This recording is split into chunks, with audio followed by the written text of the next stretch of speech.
Today, we're going back to the basics. I'm going to show you a recipe for a quick pickle using any of your favorite fresh vegetables. We're going to wash our vegetables, cut them into bite-sized pieces, and place them into our mason jars.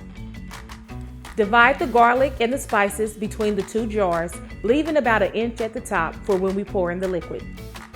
Let's mix our vinegar, water, salt, and sugar into a saucepan and bring to a boil.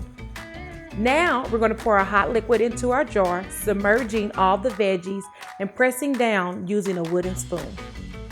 Now that our jars are together, we'll need to let these sit on the counter and cool and then move them to the fridge. That's it, we're all done here. For a full recipe, click the link below, and I will see you next time on Back to Basics.